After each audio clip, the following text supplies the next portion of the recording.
winning leg 9 of the Volvo Ocean Race 2008-2009 after a terrific tacking battle with Ericsson 3 into Stockholm.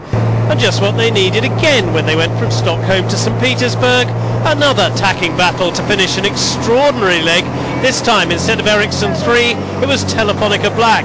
Now, Mark Chisholm and I were lucky enough, if that's the right word, to be watching this in the media centre while Mark was blogging for the website, and I was trying to interview people to watch this extraordinary thing unfold. And to watch one of these tacking battles is amazing, Mark. To watch 2 in 2 legs, amazing.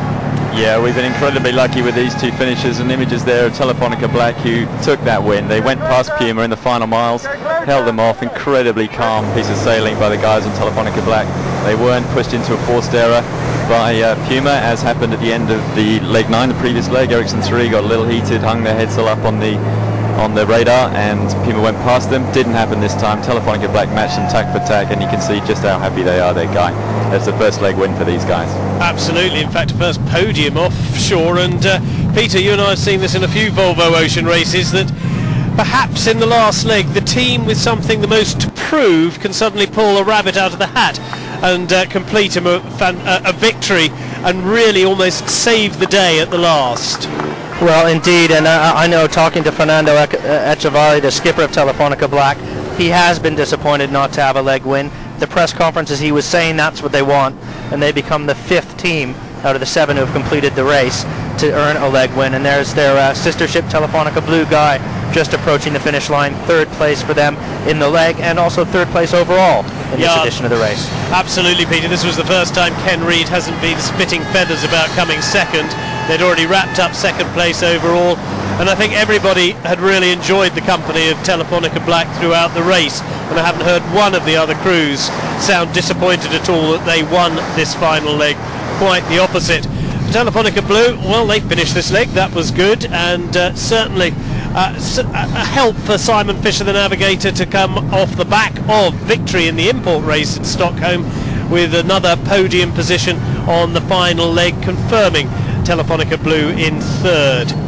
Magnus Olsson had been desperate for a victory coming into Stockholm. He just missed out, but as Mark said, he didn't perhaps look at his most dynamic as they crossed the line after the end of leg 10. No, we had some fantastic pictures up on the website of Magnus absolutely fast asleep on the sails on the way up here. I think those guys had a pretty good time in Stockholm, Guy. They back into their home port all the way around. They confirmed in their position, and they just enjoyed this sail, I think, trying to keep their eyes open to get here.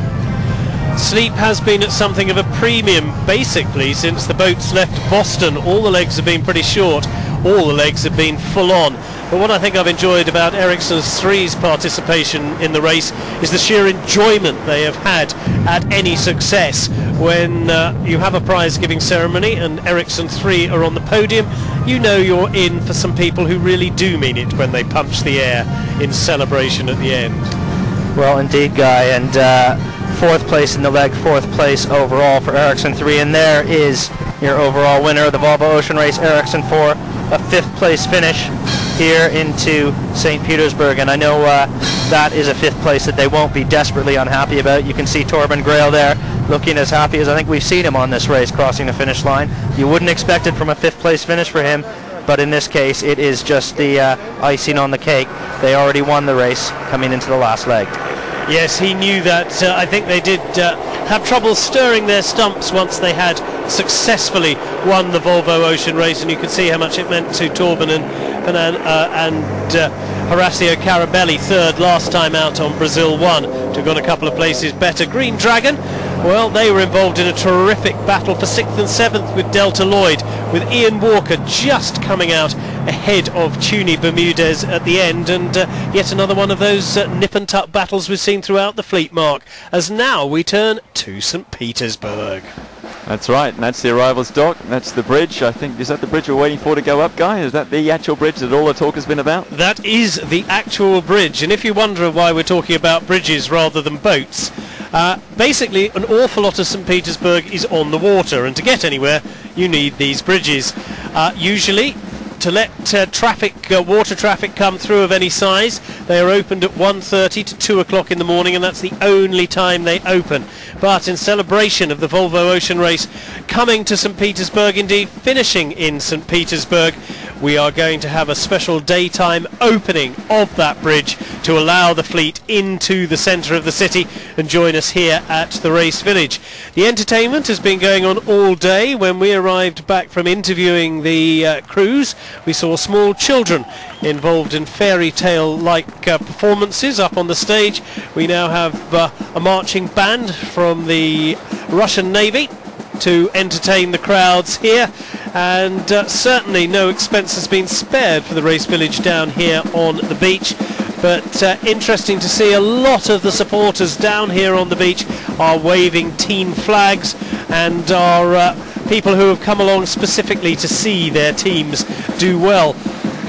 Basically what has happened today is they finished a little bit quicker than we were expecting, didn't they, Peter? So they had to mark a little time out on the water and ensure that all the spectator crafts that were due and booked to go out at 6:30 this morning could actually see something. They then had to potter back. They're having a bit of a rest now. They were then put back on board the boats at 4 o'clock this afternoon as we pan out over St Petersburg. And what a venue we have here with the wonderful island with Peter the Great's resting place, specific memorial that has been set up to the Tsar, and there we can see the site of the race village as we await the boats. And I don't think we've ever been in such grand circumstances before, Peter, for a race village. No, we have been very fortunate in the places we've been around the world.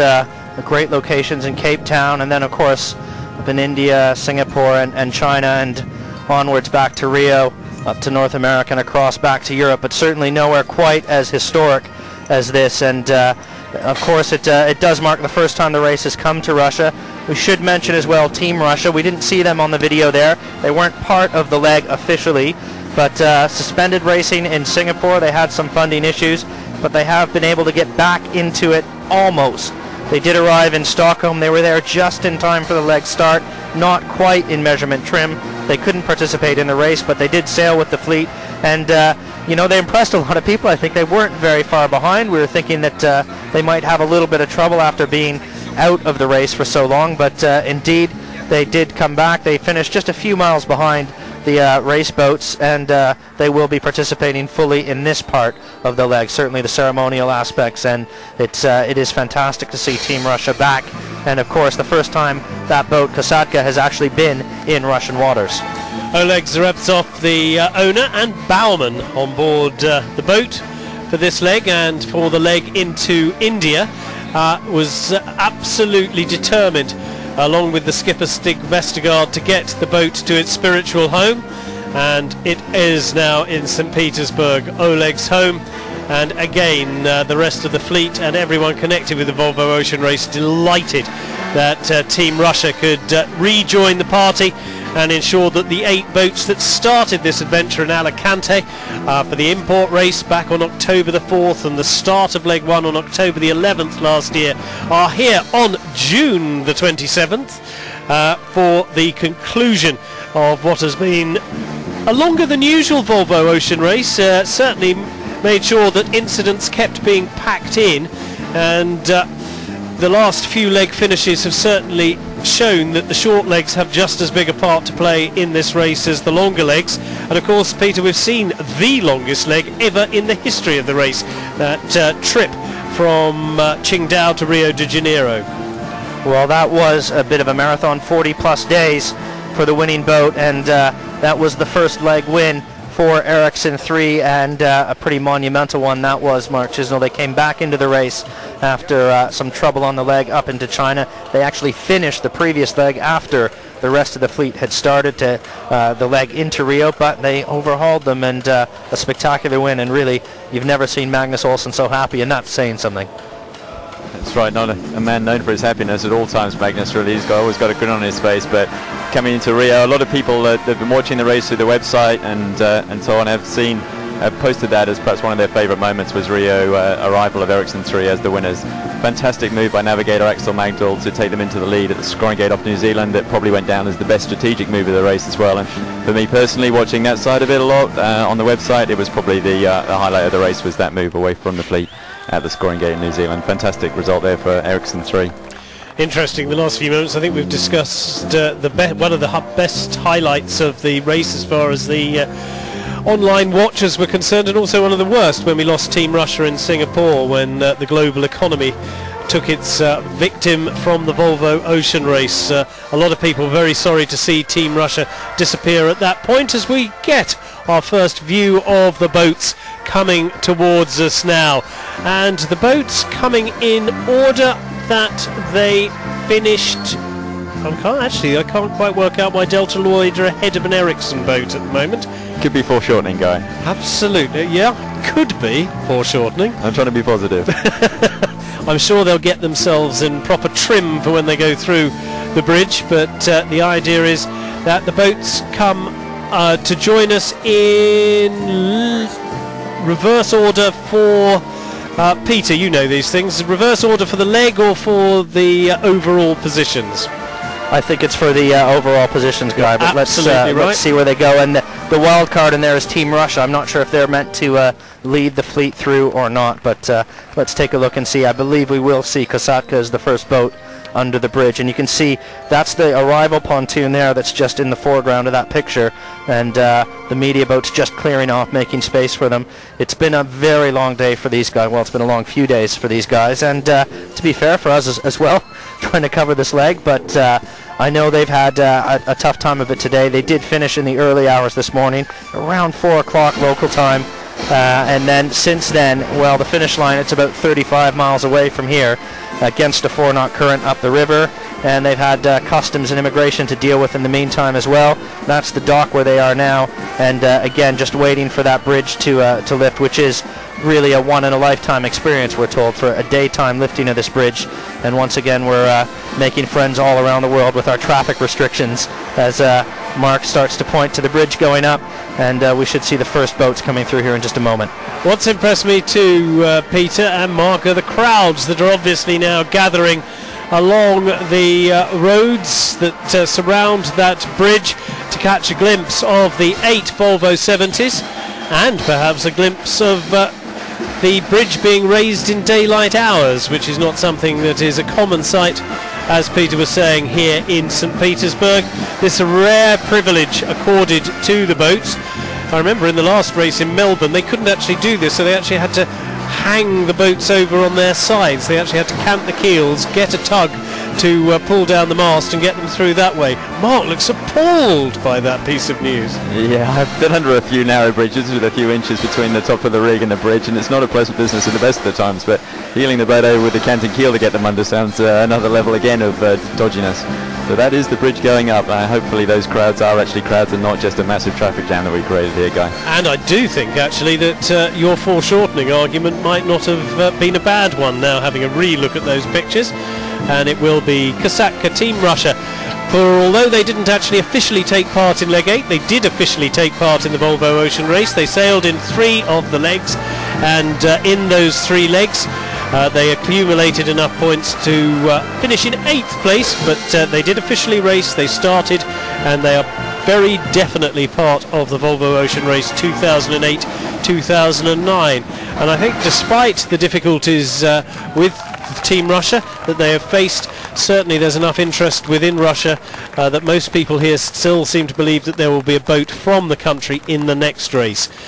As we see the bridge now making enough space to allow our fleet to go through, and Oleg Zareptsov will be a very proud man, particularly if he's on the bow, which is usually where he is on Kosatka, because that will mean that he is the first man under the bridge and the first man to emerge officially in St Petersburg at the end of the race. Maybe that's what all this was about, Guy, was being the first man through that bridge in daylight hours for 200 years or whatever it is that people are telling us the last time they raised that bridge in in daylight hour. Having said that, when it opens at 1:30, it was still pretty light here last night at that period. That's very true, yes. I'm sure daylight is quite the right word. Yes, which brings us nicely onto the White Knights that we have here, Mark. Spanish Castles and White Knights, Guy. Fantastic books I hear. Yes, everyone's been talking about it. There's Facebook pages and everything. As the band break and the crowd get to see some pictures of our boats as well. And we look back down the wonderful vista that is St Petersburg. I have to say that when you go along the river, it does feel quite stunning, the amount of buildings that have survived from the golden period of architecture here in St Petersburg, of course around the time of Peter the Great, hence the name. But despite an awful time in the Second World War, the Russians have worked so hard to ensure that the city was restored to its former glory and is now the jewel of the Baltic really here. And now we get a chance to watch the Volvo 70s adorn that particular jewel, and it will be Kasatka that will come through first, Team Russia. And the announcer just making sure here, I don't know if you can just catch him over us, but he's making sure all the local people know exactly what is going on as well. I have to say, Guy, it was a privilege in many ways last night. We were here at the Peter and Paul Fortress, which is a fantastic spot in St Petersburg, and we were here. They'd shut the place. It was the middle of the night effectively, but it was the White Knights. The sun just kissed the horizon. It was incredibly quiet. There was no one around. You just the hum and roar of the traffic in the background of the city, and felt a real privilege to be in this place at that particular time of day. It certainly did, and I love the place where we're amazingly lucky. We have found ourselves in some extraordinary places. This time we're actually working in the museum connected to the whole of the island, and our thanks very much indeed to the people who look after the museum and indeed the St Petersburg stopover for making sure that we have had such a wonderful greeting here and been looked after so well, particularly as we're only here for about 3 or 4 days. And then that amazing thing that always happens at the end of the Volvo Ocean Race, the precipice that you fall off. Mark! Yes, talking of precipices, I fell off one of those last night when that first boat crossed the line. 24-hour straight stint flying from, where were we last? Stockholm, I think, wasn't That's it? Right. Yeah, via Copenhagen up to here and then on the blog, and at the end of that, when that first boat crossed the line, I was pretty much done, I think, Guy.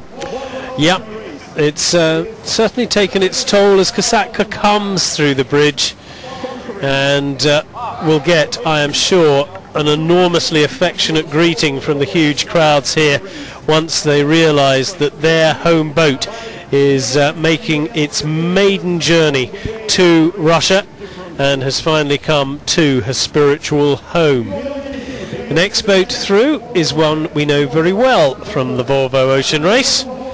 We got to see her in usually a different position last time around when she was ABN AMRO 1.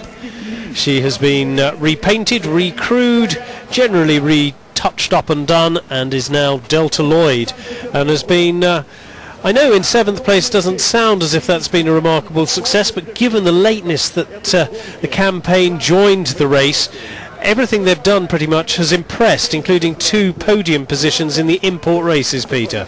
Well, that's right, Guy, and when you think it was really literally just weeks before the start in Alicante when the Delta Lloyd campaign was announced and put together, and certainly did go through some growing pains early, but really since they had the problem on the leg to China, and they couldn't finish that leg, they were shipped to Rio, they did some repairs on it there, and really ever since then, that's a team that's been one to watch. They've had some new gear, a new mast put in the boat, some new sails, Chuni Bermuda's taking over as skipper and making a few changes on the crew, though they've been fairly stable since then, and really started to put up some good results. And it wasn't that long ago, really in Galway, they still might have had a shot at Telefonica Black. We're looking because they were certainly getting really strong results there, and they did fall off a little bit on these last couple of legs, but a pretty impressive performance. And I think one of the things that's interesting, it is an older generation boat. One of the things that we're looking at for the next Volvo Ocean Race is really trying to make sure that the older generation boats can be competitive. And I think talking to the other sailors and skippers, they certainly didn't feel like they had a speed advantage over Delta Lloyd, and definitely not in all conditions. And in some conditions, if anything, Delta Lloyd was still showing flashes of greatness. Indeed, it'll be interesting to see just how many of these boats come back for the next Volvo Ocean Race. And certainly Ericsson 4, you feel, would probably be competitive if it fitted any changes in the rule for the next race. And Puma has also shown herself to be a boat pretty fit for any conditions. She has performed well in light winds as well as heavy, and has probably been the all-rounder of the fleet, if you like. Yeah, interesting comment from Casey Smith on Puma, saying the other day that he thought their boat still had a lot of potential. They could change the foils, and particularly the dagger boards I think he was interested in, and get that boat going a little faster even now. I mean, Kenny has always been keen to say that they're just a touch slower than the two Ericsson boats, and I think probably in the round robin we did with the guys, the general feeling in the fleet was that Ericsson 3 is probably the boat that they'd all want to be on, but Casey was pretty adamant that Puma had further to go. Yes, Kenny Reid managed to say that every other boat was better than his at some stage during the Volvo Ocean Race this time, but only one proved so to be. Well, our third boat just going through the bridge now, following Kasaka and following Delta Lloyd, and that will be Green Dragon. Green Dragon, who enjoyed her huge moments in the sun in Galway and again in Marstrand. And of course, remember, with the 2-point deduction for Ericsson 3 on the first leg, she also had a podium position in Cape Town, so 3 third places for Green Dragon, and also a constant irritant for the big boys. If the conditions were right for the Dragon, she really could give the more fancied, better funded campaigns a real scare, Peter. Well, indeed, and I think in that roundup of the sailors that Mark Chisnell was referring to, Riath Al Samurai, one of our web writers, speaking to a lot of the crews and asking them for their top performers and things like that. Green Dragon crew did stand out as one that punched above their weight. Certainly a lot of talent on that boat, maybe restricted by their boat that did seem a little bit slower in those reaching conditions, stability conditions, where it didn't have as heavy a bulb, it couldn't sail quite as upright as the others, it just wasn't nearly as powerful, and in those conditions it did struggle along a little bit. But certainly Ian Walker, his first go at offshore racing, I think he said the furthest he'd sailed before was what was it, a Fastnet or something, or a Sydney Hobart, something like that, and never been across the equator. Now he's been around the world, and he's even remarked on that, the difference in his idea of scale, because he was saying he used to think that a 3-day offshore voyage was pretty long, and now he looks at 3-week legs and thinks, oh, we can knock that off, that's not a big deal. So certainly things changing in his world. It's a crew that's really come on, and come on very strongly again towards the end. They were very disappointed in Galway with their import race results, but again they've come out since then and shown that they can throw a scare into the big boys once in a while. And it is great to see the Green Dragon team coming through here. Again, they do look more impressive when you look at their overall results. They might not be right up there on the leaderboard, but when you look on total elapsed time, well, suddenly they're in 4th place and only a few hours behind Telefonica Blue. And I know, again, Ian saying as he finished today how proud he was that they'd finished every leg. They hadn't had to suspend racing. They hadn't had to retire from anything. And really consistent performers and really a thorn in the side of the big boys. Some terrific crew members as well. Neil MacDonald, who's usually rated amongst the best pound-for-pound offshore sailors on the planet. You've got a former winner of the race as well in Justin Slattery, Damien Foxall, who's coming off a victory in a round-the-world race in the Barcelona two-handed, and has also done another couple of Volvos on top of that. Anthony Merrington, who was on Pirates last time round, they were second. And a very healthy crop of youngsters, good crew aboard Green Dragon. That's right, and I think seamanship is the key there. You know, that Peter was highlighting the fact that they've got all the way around. They haven't had to suspend racing. They haven't retired from anything, and it's just a question of seamanship. You know, they've kept that boat together. They backed off when the conditions necessitated it, and that's a measure really of the experience that they've got on board. Yes, I remember Jerry Kirby when they arrived in China, despite the boat virtually being in half by then, saying, "Oh, it's all right. Neil MacDonald's on board. As long as he's got Nor, he'll get them there." And that was his attitude. As Ericsson 3 come through under the bridge. And Peter, they really have been the boat that's probably brought the most joy. I'm delighted that the people who follow the race thought that their victory on that long leg was one of the highlights of the race. I think it certainly was for us, and the fact that Magnus Olsen has galvanised, along with Richard Mason, a crew of novices in offshore racing to really turn themselves into a unit that everyone feared. Well, that's right. They're the first to admit they've been helped by being part of this Ericsson juggernaut, really, and the big boys on Ericsson 4 have helped them with their tuning, helped them with their training, but that is not to take any credit away from this young crew who really have come together. They're sailing extremely well, and they've made some really nice moves. Mark's already highlighted navigator Axel Magdal. He's certainly full of confidence, and he's made some great moves, tactical moves, to keep them in the race at times when it looked like they maybe didn't deserve to be. They've got a strong boat, it's a reliable boat, and again, being part of that Ericsson regime, they were one of the earliest boats on the water. Well, they were the earliest boat on the water, the newest boat, the first boat built, and as a team training that often, I think one of the advantages that that's given them is they know how hard they can push. They've made all the mistakes that some of the other later teams to the campaign, they make those during the race. These guys made them before the race started, and I think that's shown overall. And again, they're a team that's maybe been a thorn in the side of some of the more highly fancied crews at times. Well, talking about highly fancied crews, one team that would have certainly felt that they were in with the chance of taking the overall honours in the Volvo Ocean Race before it started, Telefonica Blue. Again, a two-boat campaign, well funded, following on for a campaign in the last race, then Mobistar, but parent company Telefonica took over the title role this time. Bao Becking back in charge, and perhaps will be slightly disappointed, Mark, with third place overall. Yeah, it's a question of missed opportunities, I think, for this team. Talking to Jonathan Swain, the watch captain, a couple of legs ago, he was pretty adamant that they really should have had that second place, that they felt it was theirs once Ericsson Ford slipped away. But really, they've had such a roller coaster ride. They're suspending racing in the first 12 hours out of Alicante, and then hitting the rock in Qingdao and suspending racing again. Magnificent piece of seamanship to get to Qingdao on the upside, and then of course the drama of the event out of Marstrand when they hit the rock for the second time, and the third suspension of racing. So it's been a real roller coaster. I think it is a missed opportunity for those guys. They probably had the equipment to take that second place, or at least push it to the very end with Puma. Interesting to see a couple of the Delta Lloyd boys up at the top of the mast.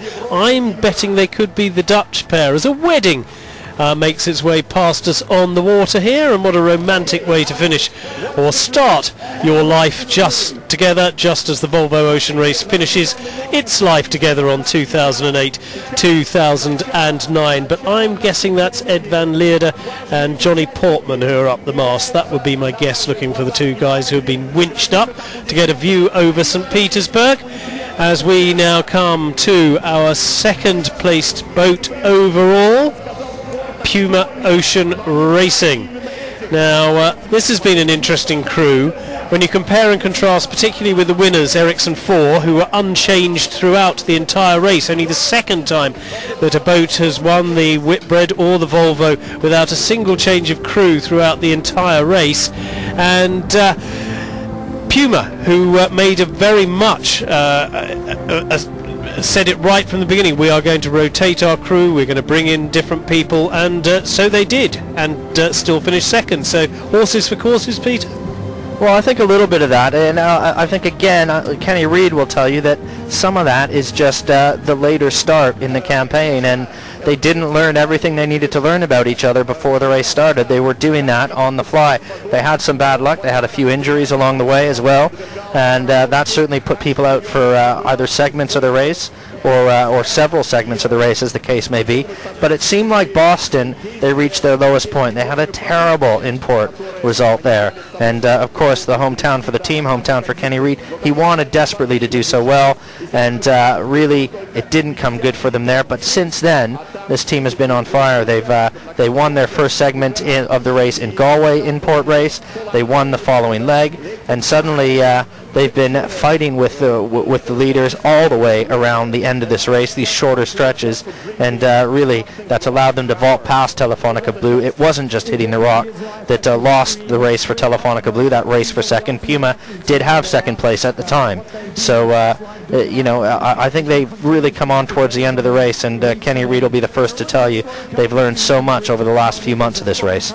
Puma and Ericsson 4 taking their time to join us on this side of the bridge at the moment. Yes, the curse of the home port. We've certainly seen that, particularly in the import races. Torben Grail had a shocker in Rio de Janeiro. Ken Reed, as you say, in Boston. Green Dragon didn't enjoy life in Galway. The Ericsson teams didn't dominate things in Stockholm. So it has been one of those interesting and rather odd things that's happened ever since the very first one, of course, where in Alicante in Spain it was a Spanish 1-2 with Telefonica Blue beating Telefonica Black. But since then we have seen plenty of sailors struggle on their home waters. We always went in and interviewed them and said, oh, that home knowledge will really help, and it seemed to hinder rather than the opposite, as we catch another sight of the Green Dragon boys having gone home, had a shower and a shave, and been put back on the boat after not much sleep over the last 48 hours, as the boats joined us here, Peter, of course, rather quicker than we were expecting, which is one reason why Mark Chisnell and I were up at silly o'clock this morning, and maybe are talking complete gibberish now because we're less suffering from sleep. I know I'm certainly the case, though Mark might have had a nap since then.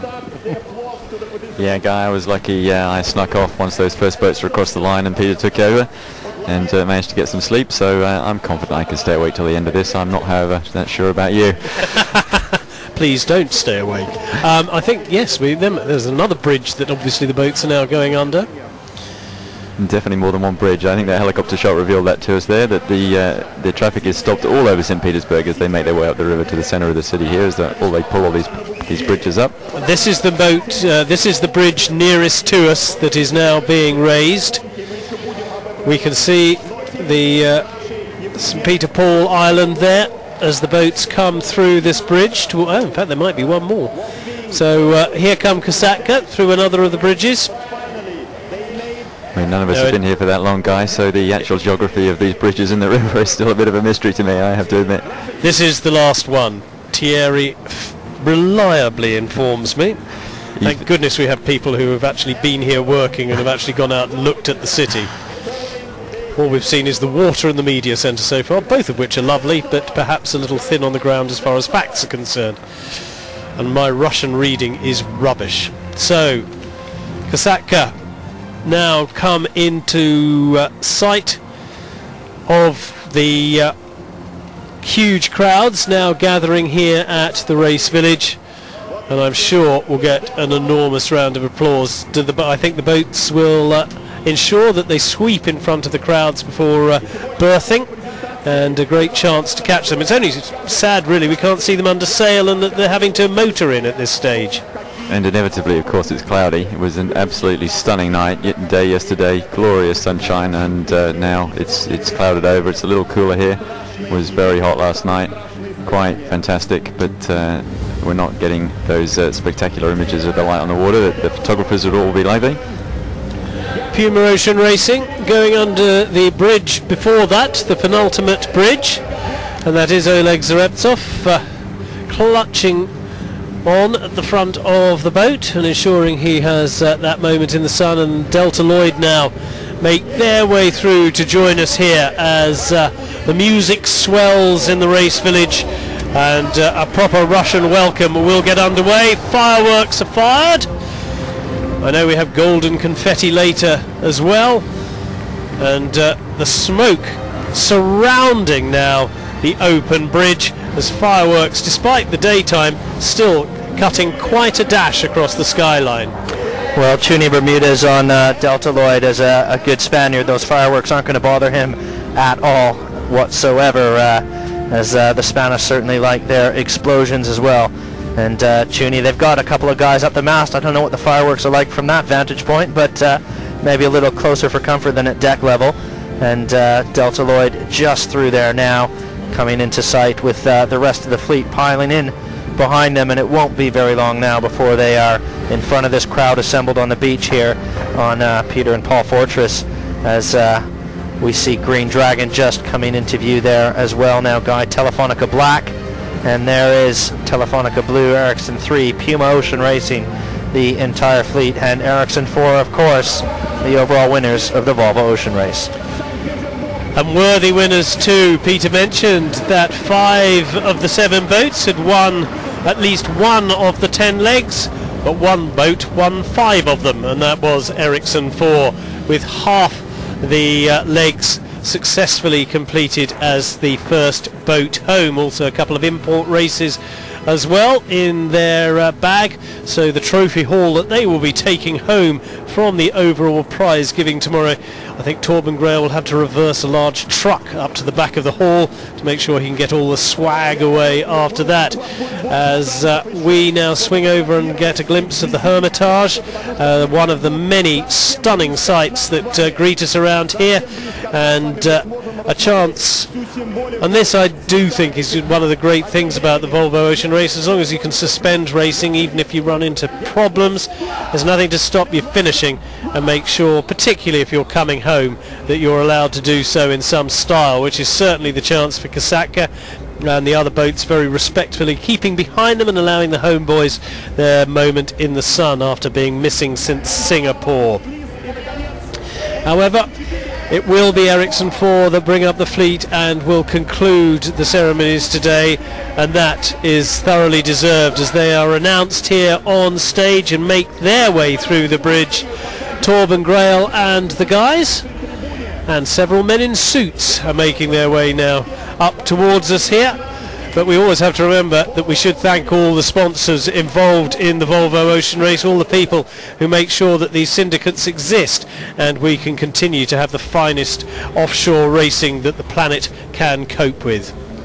Well, Guy, we did get a look at Ericsson 4 there a moment ago, and when we're speaking about Puma, we're talking about a team that made so many crew changes. And of course, Ericsson 4, well, they couldn't be more different. The same 11 men around the world, with the exception of maybe about a week, the final week of leg 1, when Tony Mutter was unceremoniously pushed off the boat, an injured knee forcing him to be picked up at the Cape Verde Islands, and they sailed one man down, still set the 24-hour record for a monohull, even though they were sailing one short.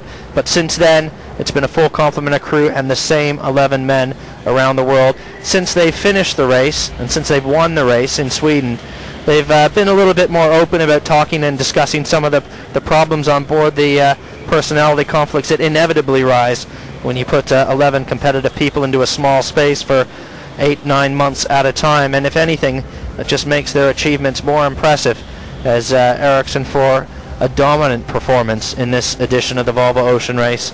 And there we see Delta Lloyd as they slide past the bridge in front of the crowd here. And it won't be long now. They will do that lap of honor before they come into the pontoon, where the guys will be promptly whisked up on stage for the leg prize giving for leg 10. Ed van Leerder is certainly one of the two guys up there. I couldn't quite make out who the other one was. Interesting too to see that the boats all had to stop at customs on the way in and ensure that they were bringing in no contraband, and had to be thoroughly checked over. And Casey Smith appears to have picked up one of the hats of the custom officers when I saw him on board Puma just moments ago. He's wearing a white Russian naval hat of some description anyway. So congratulations on a memento for Casey Smith, who the last time we saw him was dressed as a big black cat dancing on the front of Puma when they were making their way out of or into Stockholm on the city sprint. Casey Smith also famous for getting naked at Cape Horn, Guy, as I recall. Yeah, they can't stop him actually. It's not just Cape Horn, I regret to say. I'm really struggling to get that picture into the book. There's a bit of resistance. I don't know why. I have to say, when it's that cold to pose naked, it takes a certain amount of courage. So congratulations to Casey. Mark was thinking about going there and then thought better of it. Probably discretion being the better part of valor and all that. And there is Puma Ocean Racing and Team Delta Lloyd. Well, again, you can't really say enough about these guys, and it's been amazing. I think we've been terming them valedictory speeches that we've been getting off the boats, in the interviews with the crews, in the emails that have come off the boats these last few legs. The guys all sort of beginning to realize the enormity of what they've achieved. I think Ian Walker said it best when it's his first association with this race, and The way he closed his email was, you know what, I don't think there are any losers in this race, because it's how can you be a loser when you've completed something as enormous as this? And a lot of people, or a lot more people, do seem to be able to sail around the world now, but to do it on these boats and kind of the relentlessness of the physical toll that it takes, it is a massive achievement. Getting a good look there at Fernando Echevarri, the skipper of Telefonica Black, and this couldn't be a more different type of sailing for him.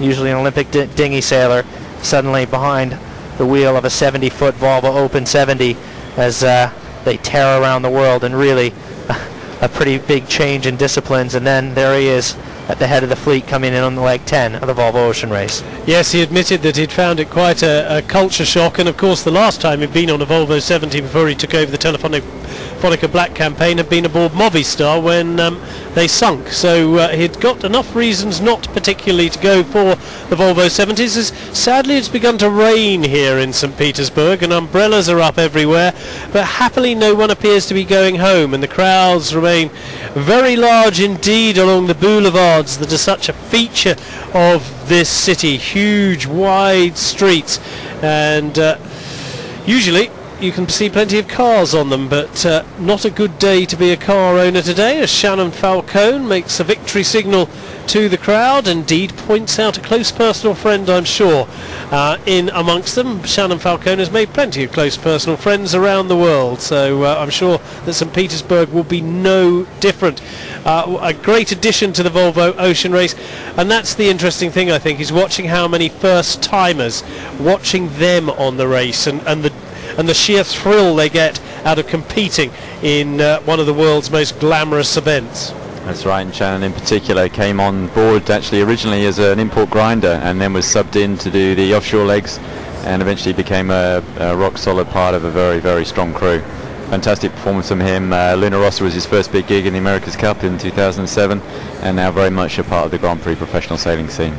Just saw a shot there of Oleg Zareptsov, and while he wasn't smiling outwardly, I hope he was smiling inwardly. He has had a very difficult year. He's a wonderful man, Oleg, and just took up sailing effectively around 2 years before the Volvo Ocean Race began, and loved it so much he said, well, what else should I do now? And they said, well, sail the Volvo Ocean Race. He said, what do I need to do? Get a 70-foot boat and off you go, which is essentially what he did.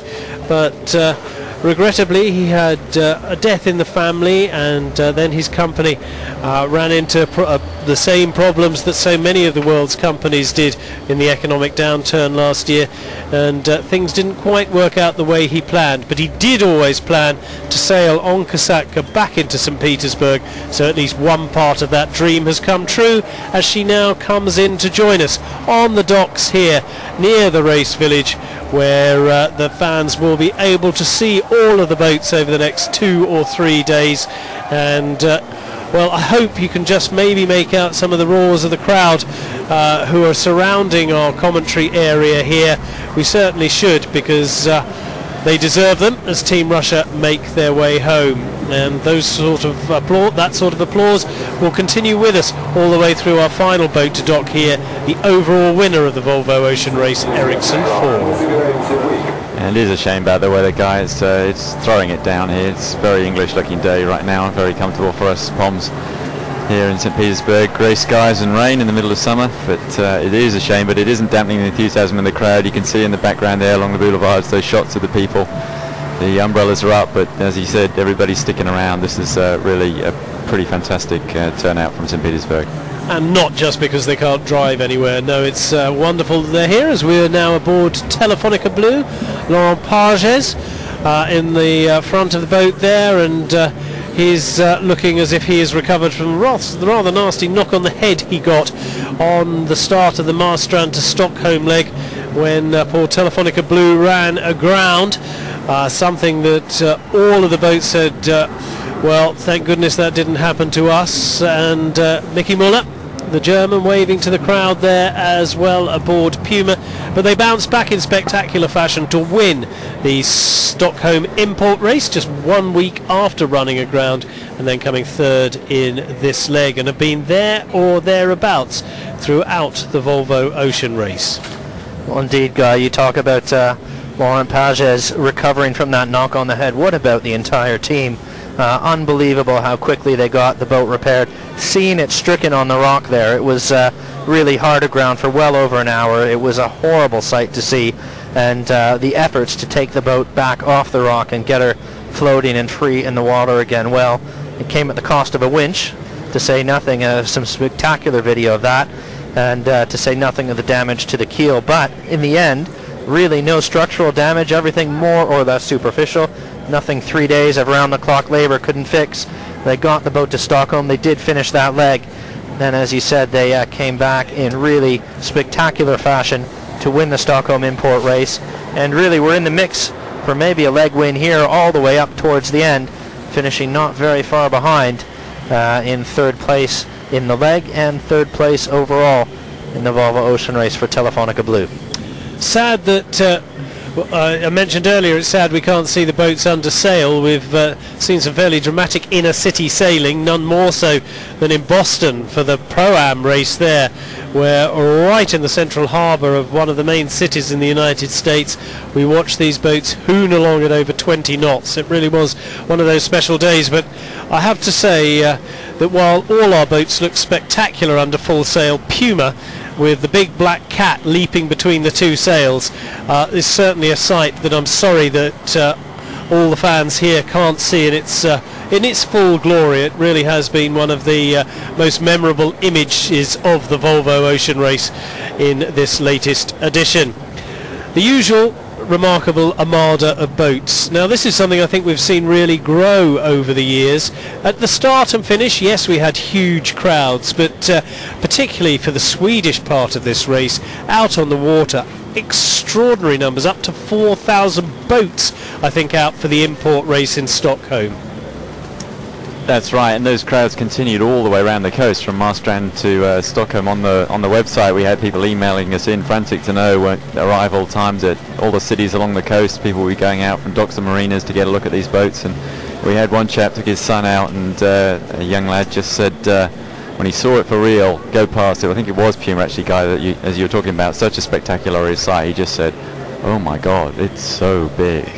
And he was absolutely dumbstruck for the next 20 minutes as they sailed alongside Puma. She roared down towards Copenhagen. It was it was fantastic, that, because they came out, they'd see the boats, they'd come back in, email us, tell us what they'd seen, and it was really really fantastic part of the race, that section, I think.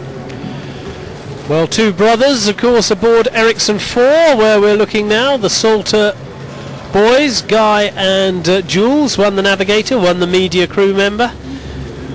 The media crew members, as I'm sure everyone listening and watching knows, introduced for this race, and I have to say, as the race has gone on, more and more extraordinary moments have been returned to us by the media crew members, both in words, in pictures and in sound, and a wonderful addition to the race, and Guy Salter has been right up on amongst them on Ericsson 4. Well, indeed, I think if I remember correctly, Guy did win the Media Crew Award, sponsored by Inmarsat, who provide the goods to get all of that footage, that high-definition television, the images, the words, and the audio from the boats via satellite back to race headquarters. We put it on the website, and you can see it. And if you haven't checked out VolvoOceanRace.tv, take a look, because there is some outrageously good shots of these boats under sail, and really the media crew members dedicated to bringing you that footage. They can't assist in the performance of the boat. They can make cups of coffee and boil the water for the freeze-dried food, but apart from that, they're really restricted to their media duties, and that has paid off massive dividends in terms of the quality and quantity of footage that we've had off the boats.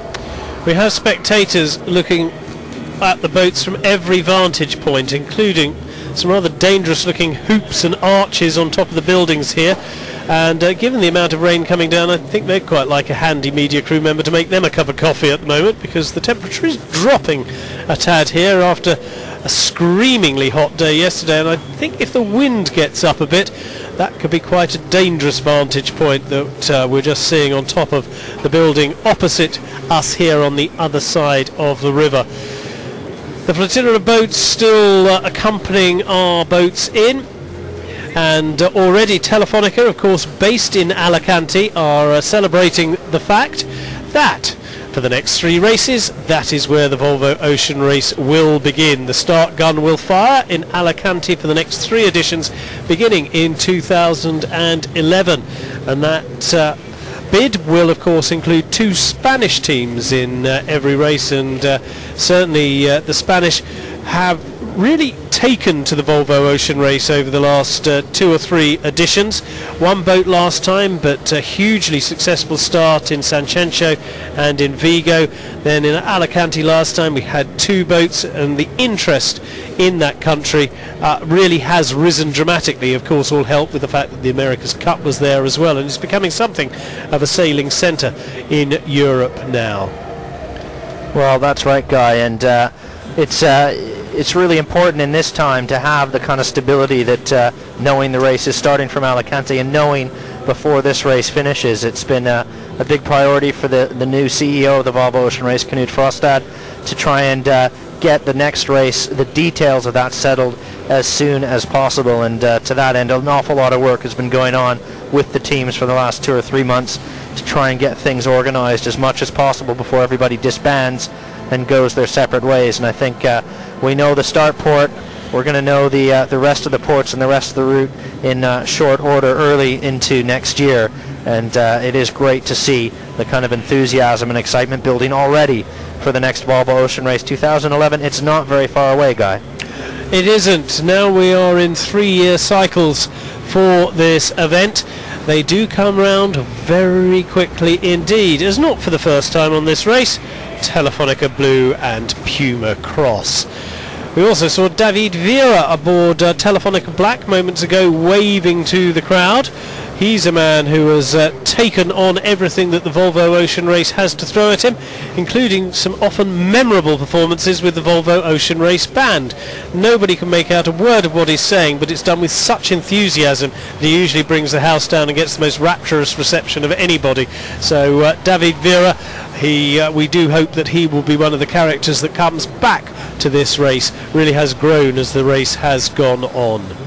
And that's the Volvo Ocean Race coming to a MySpace gig anywhere near you any minute now. Is that right, Guy?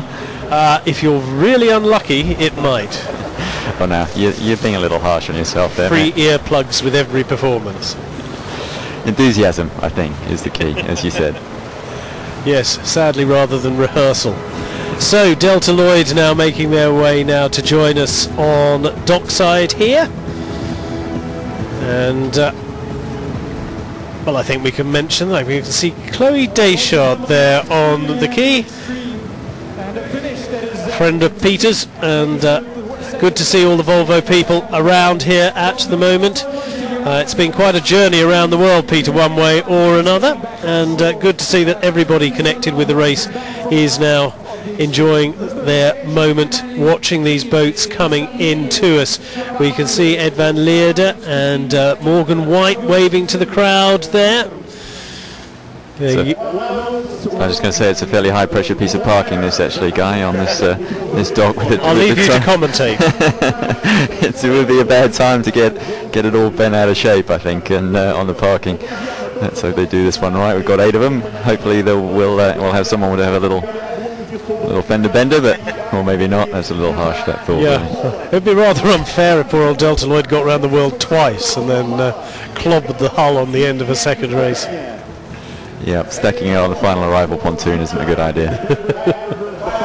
So coming now alongside us here, and there is quite a tide here. I noticed that earlier when we were getting on and off ribs and the boats were tying up outside the custom area.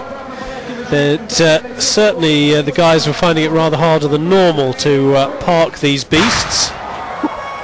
Well, that's not going to help either, is it? Fortunately, fireworks and not an impact with the pontoon. 4 knots of current is what they tell us runs down the river here, and that certainly does add to the challenges. The first 2 boats in, well, that's not so bad. You've got a lot of runway there, but as we come further and further along, it's going to get a little bit trickier, and we saw Green Dragon have an interesting docking, shall we say, in Singapore, and we'll see whether they can improve on that performance here, Guy. Mark has just rejoined us from the ceiling after that large explosion outside. Do you think that's yes? And I was wondering if that's why they did this in reverse order, so that the winner actually has the highest factor of difficulty on the parking at the end. Yeah, Torben, you think you're so clever. Park in that spot. You see these guys all shuffling down. A couple of feet on these. You see with the bollard there with the guy with the rope. Just move it down to the next one, lads, and give him half a boat length at the end. Now I'm intrigued. Okay, but we have two of our boats now safely parked. The next boat to join us on dockside will be Telefonica Black, as Delta Lloyd is successfully tied up, and we will have the handover at the prize giving tomorrow as Russia hand almost the keys of the Volvo Ocean Race over to Spain, similar to the Olympic movement where the city that hosts the end of the current event hands over to the city that will host the beginning of the next one. So a chance for hands to be extended across the water between Russia and Spain tomorrow.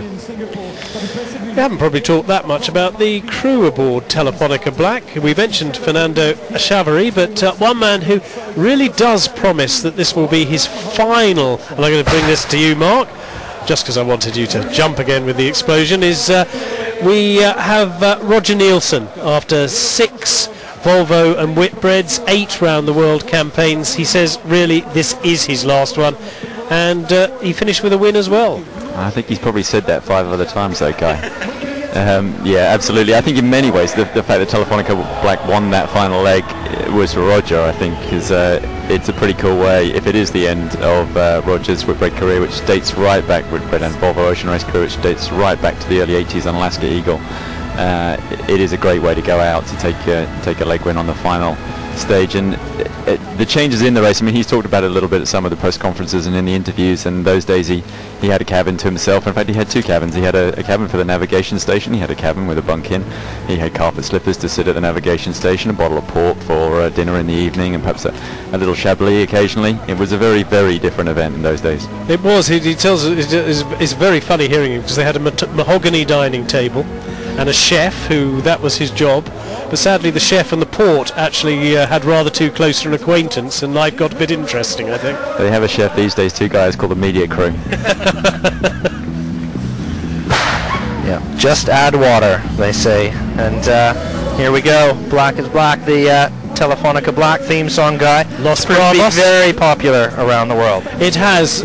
This and Ericsson 3's rather interesting choice of, which we'll hear later no doubt, the Teddy Bears and Hey Boy have certainly got the crowds on the dockside going. But if Roger Nielsen does say farewell, it's been wonderful having Roger as part of the race for so long, and we wish him well. Of course, he decided to do this race despite having just got married and having had triple bypass surgery on his heart. So if he can get over that and do it, then who knows. He's one of 2 60-year-olds, though, in this race, both Swedish. Indeed, and Roger, the first to admit he has a rather addictive personality, and the Volvo Ocean Race, one of his addictions.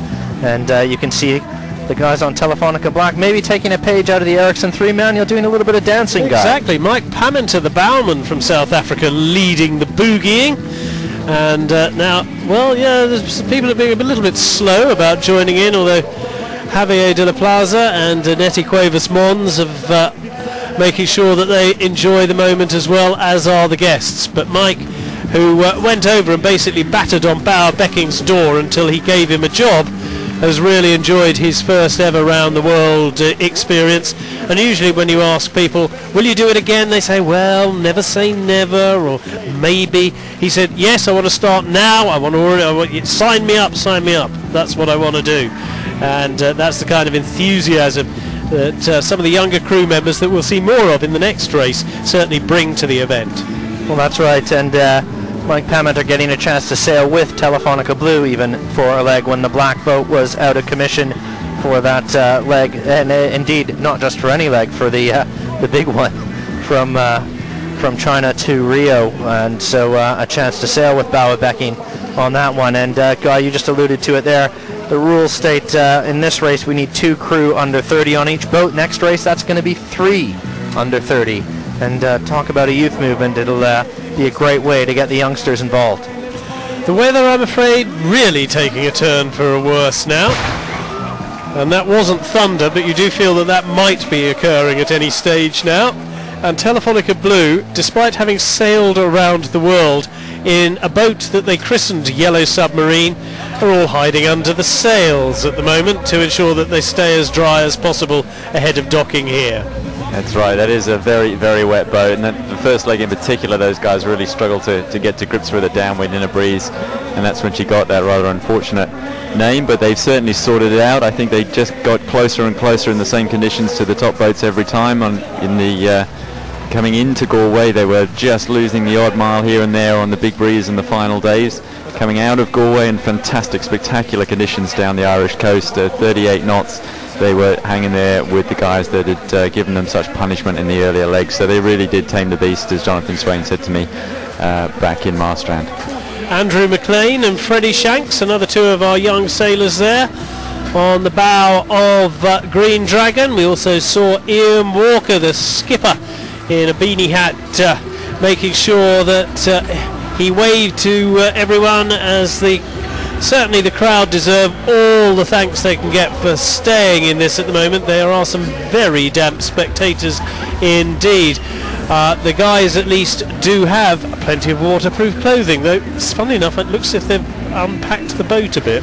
They have waterproof clothing, Guy, we don't, and there's some fairly frantic work here trying to keep the electronics dry. If we shut off very quickly, you'll all know why. The rain, the water got in with the electrics.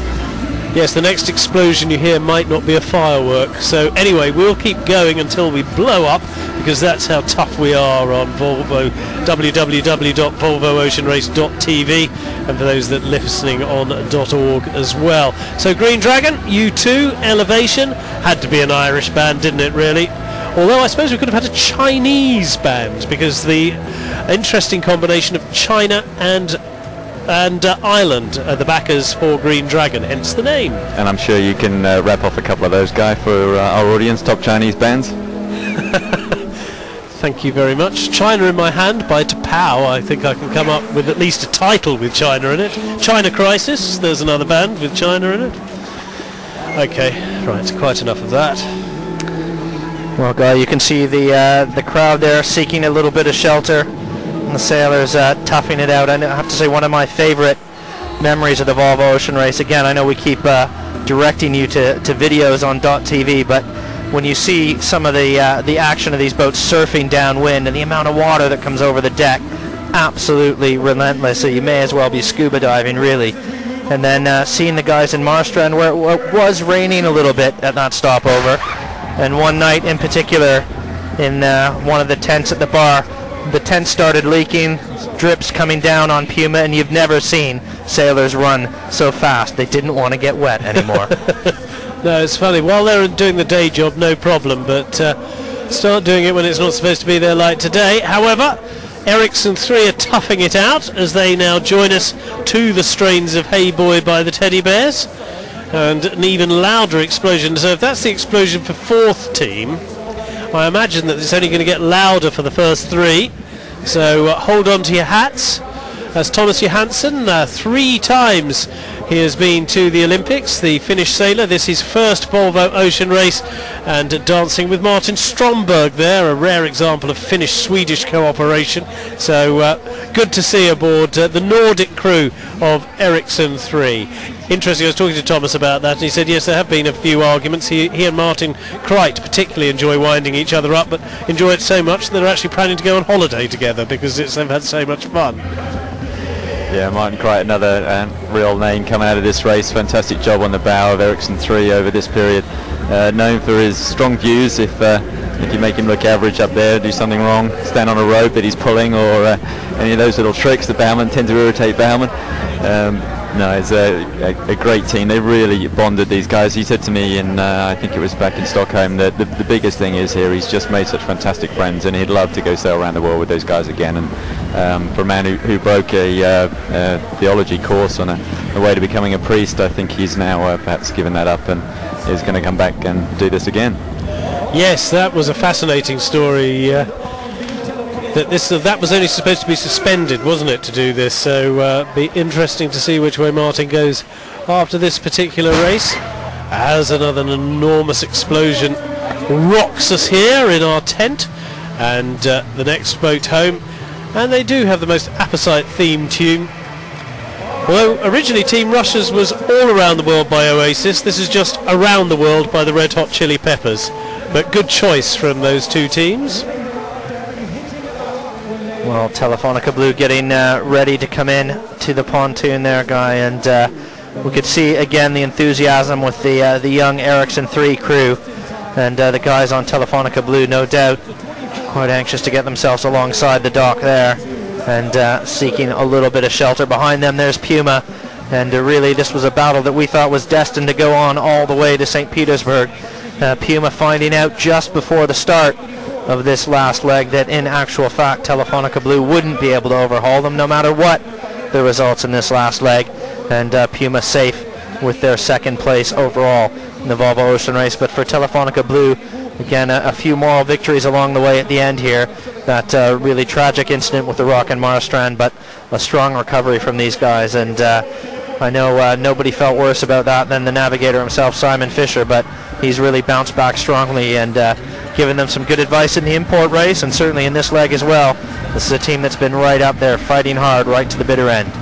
Another man who definitely wants to do the race again, Simon Fisher. Plenty again of Olympic experience. Iker Martinez and the Spanish contingent there.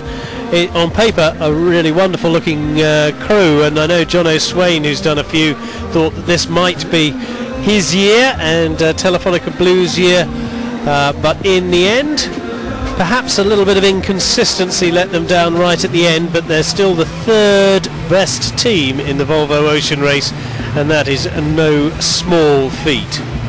No, but as you say, I think Jonathan disappointed actually. I talked to him in Stockholm, and he really sees that as a missed opportunity. That, as I said earlier, that they really had the potential to do better in this race. It's been a roller coaster, and I think he is a disappointed man. There's some footage of when they broke the forestay on one of the events we haven't even got around to mentioning, given that so much happened to them. We've hardly even mentioned that so far in the Southern Ocean. 6,000 miles left on the dial to get to Rio. They've got to do it without the forestay, and at that point I think they kind of knew that the overall prize had slipped away from him and or them and the boat, and there's some footage of Jonathan just looking absolutely gutted. Yes, he takes those hits pretty hard, John O'Swain, the experienced South African. Just trying to work out who is in the Russian military hat aboard Puma. Rick Depp, I have to say, looking really tough in just a t-shirt, the media crew member, as the wind begins to crank up around them and the rain begins to sweep in and the explosions continue to go off. I have to say, personally, this is my favourite theme tune of any of the bands. Shipping up to Boston by the Dropkick Murphys. One, it's short, but two, it does kick. Well, indeed, and Puma Ocean Racing, Il Mostro, well, we've seen their gear, their boat. They're a good-looking team as they come into the dock there, and they've got the flares going as well, as pulling out all the stops. The Il Mostro crew coming in to the arrivals pontoon here. And Kenny Reed, another one a little bit like Ian Walker, more known for his short course stuff than the around the world. And I remember that opening press conference in Alicante where the skippers were asked who's never been across the equator, and it was Ian Walker and Kenny Reed fairly sheepishly raising their hands in the air. And you wouldn't think that that would qualify you to lead one of these teams, but Kenny Reed, well, he's got plenty of experience, and he's proved he can do it. Second place in the Volvo Ocean Race. Yes, originally he was asked by Jochen Sainz, the man in charge of Puma, well, I'll do it if you can say we can win it. Well, they didn't quite, but they got as close as anybody. Puma Ocean Racing aboard the boat christened Il Mostro after the shoe of the same name. Shannon Falcone on there. We have another veteran aboard, of course, and one of the great characters of the race, Jerry Kirby. Well, indeed, Guy, it's great to see Jerry back with the team, and him and Kenny Reed, old buddies from that Newport area. They've done plenty of miles together, long and short course racing, And certainly that's a relationship that goes back. I think one of my favorite photos maybe coming out of the race is Kenny and Jerry with the cigars out as they go around Cape Horn. Yep, and they also play ice hockey together, so they might well be able to get a game, I imagine, up here in Russia, and where we've been in Sweden at some stage, should they come during the right season. Some things you don't want to do, Guy. One is play football on the beach in Brazil. The other is play ice hockey in Russia and Scandinavia. Yeah, you could be right actually there. I remember being embarrassed hideously trying to play football in Rio de Janeiro on the beach there. That being said, our very own Riyadh Al Samurai gamely took them on again, and again, I think sharpened his elbows a little bit on the beach there in Rio. Yes, he did. He took them on rather more slowly than he did 3 years ago. Was that football or the eating competition in Boston? That was magnificent. Yes, sorry, we're now beginning to ramble slightly as Puma joined us, but we did have a burrito eating contest in Boston, where all the teams entered their 3 best eaters, including Shannon Falcone, who's 6'8", on the Puma team, and Gustav Morin, who's only 6'7", I think, on the Ericsson team. But emerging victorious was the Volvo Ocean Race team themselves, led by Riyadh Al Samurai, the human wombat, as he made sure that victory was ours. So congratulations to him. Kimo Worthington, a veteran of the Volvo Ocean Race, both as a sailor and in charge of the campaigns for Pirates of the Caribbean last time, and for Puma this time, and a good job Kimo's done again. Yeah, fantastic job. And of course, watch captain on Team EF, winner in 97-98 with Paul Kayard. I think one of the other nice stories coming out of this race was the Seamanship Award on the last leg, and well, it went to Puma's shore crew, or at least a selection thereof, including Kimo Worthington, for the assistance they gave to Telefonica Blue. The two still at that point engaged in that fight for second place, but when Blue ran aground, well, it was the Puma shore team and their rib, the first boat over, stayed with them for the 2 hours, made sure they got back to the dock, and Bawa Becking, very classy, making the nomination as the drummers start up about 2 feet from us, Guy. I know, it's good, isn't it? I might have to just dig in a little bit more lung power now to ensure that we are heard over the drums, and I've just worked out why each bang is getting bigger. For Team Russia, they had 1 explosion going off. Puma have just had 7 of the same things exploding, and so we will hopefully now have 8, and Chizzy will actually clear the roof when the 8 go off to announce Ericsson 4 arriving on dockside, and they deserve all the accolades that St Petersburg or indeed any other city can give them, because this has been one of the great dominant performances in the Volvo Ocean Race. As we mentioned earlier, 5 leg victories, 2 import leg victories. They won the first 2 legs. They made a statement, and we know, as tradition always shows us, that winning the first leg makes it very difficult for anybody else to get close to you. That's absolutely right, Guy. It's an old adage, first in the Cape Town wins the race. It's been true again this time, and I think it's really a measure of preparation. The guys who know the most about their boat, spend the most time on the water before the race, usually get the performance on that first leg, and it's hard to catch up. Puma have come really, really close. Telefonica Blue have been learning fast, as said about sailing the boat downwind. If they were where they are now at the start of the race, they would have been competitive on that first leg instead of 5th into Cape Town, and it may have been a whole different story.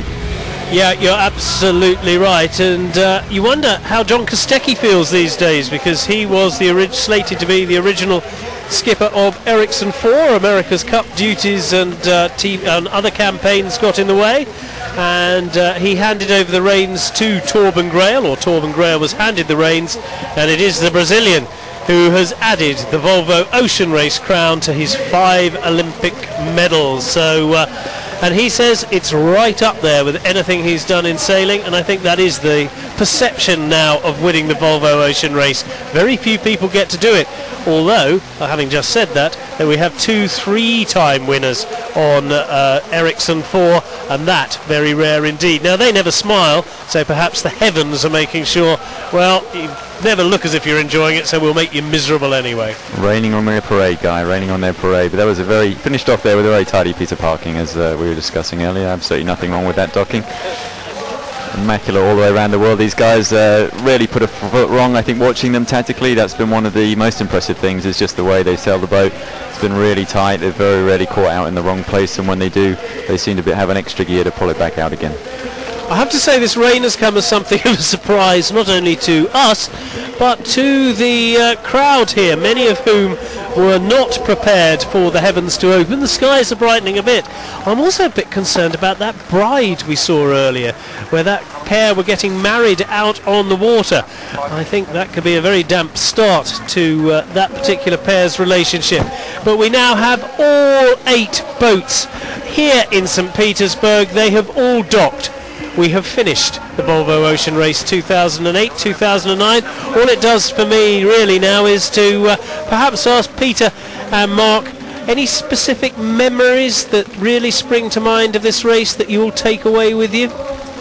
I'm going to say the moment in the office in the race HQ in Whiteley, working on the 10 Zulu, when Axel Magdal tacked Ericsson 3 at the scoring gate in New Zealand and headed back the way, virtually back the way come. It was on the cards. It was always going to be a possible, and but I didn't think anyone would do it. And when he did, it just opened up the most fantastic play of the race, and I thoroughly enjoyed watching that. Peter, anything you'll particularly take away with you?